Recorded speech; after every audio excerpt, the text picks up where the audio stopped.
What are the top 5 apologetics books that are perfect for getting started?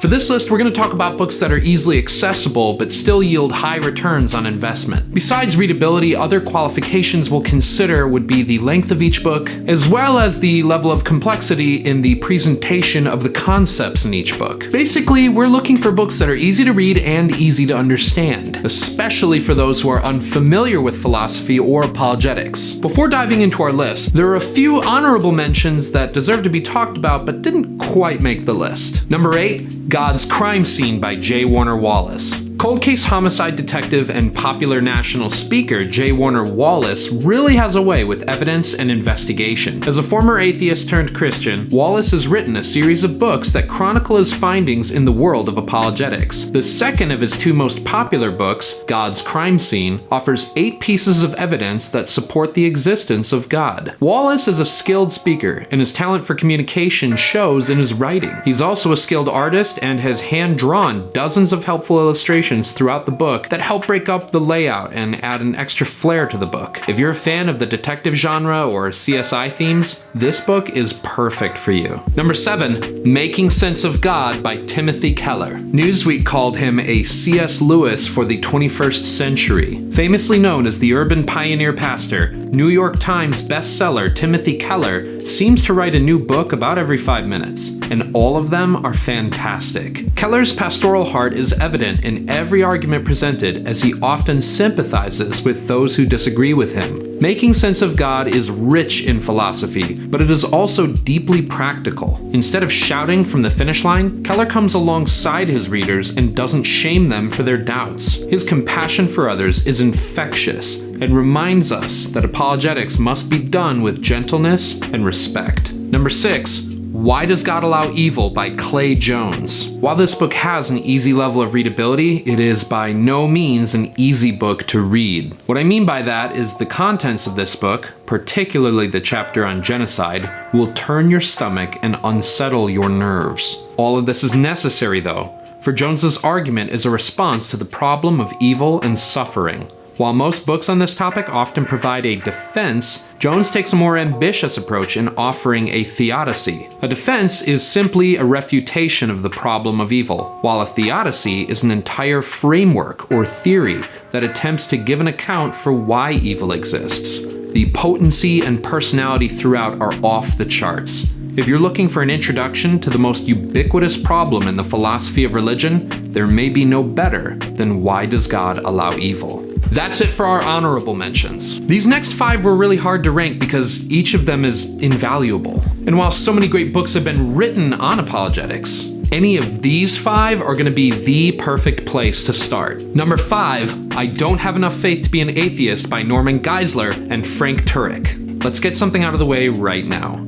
I can't stand the name of this book, and I won't fault you for finding a nice book cover to go over it. The cringy name aside, this book has a lot going for it. For starters, the combination of Turek's rhetoric and Geisler's philosophical finesse culminates into something that is easily understandable, but deep and comprehensive. Their teamwork effort instructs the reader on so many prominent issues and arguments within apologetics that the book is a sort of one-stop shop. The content itself is brilliantly organized with helpful chapter outlines that never leave the reader lost. I Don't Have Enough Faith to Be an Atheist is a landmark book in apologetic introductions. Number 4, Questioning the Bible by Jonathan Morrow. Most of the books presented here are what I would consider comprehensive, giving a taste of the broad world of apologetics. These next 2, however, are more specific in their scope. Morrow's book is a defense of the Bible, and in spite of its small size, it's one of the best. Morrow tackles nearly every objection raised against Scripture, like its composition, historical reliability,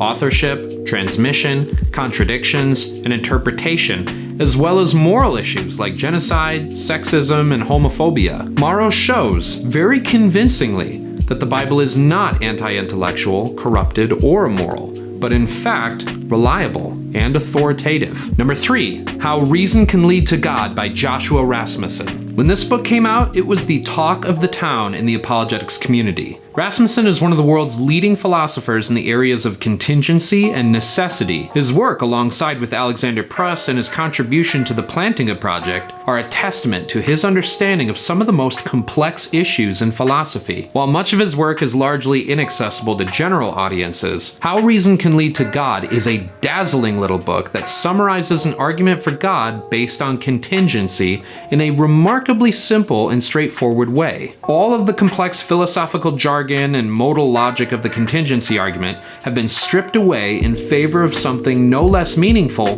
but far more digestible. Number 2, Tactics by Gregory Kugel. Forgive me for not giving this book the top spot. Regardless of whatever other books on this list may interest you, know that this one is by far the most essential. The defining characteristic that differentiates this book from other apologetics books is its intense focus on practicality. Other apologetics books teach arguments and offer evidences, but fall blithely short of how to employ such arguments in conversation. That's what Tactics is all about. Kugel teaches how to guide conversations with questions, how to identify faults in thinking, and how to handle not only the contents of an objection, but the way in which the objection is presented. If other books are vehicles of information, Tactics is the driving lesson. No single book in the world of apologetics has inspired as much confidence to engage with others as this. And finally, at number 1, On Guard by William Lane Craig. This is the quintessential beginner book on apologetics. Craig's work is unparalleled, and his years of study and refinement are perfectly captured in this modern classic. After writing his magnum opus, Reasonable Faith, which bears the namesake of his ministry, Craig distilled its contents into this smaller, more accessible book for the layperson. It's hard to overstate the impact Craig has had on the world of apologetics, and the fact that his lifetime of research is so eloquently displayed in just over 250 pages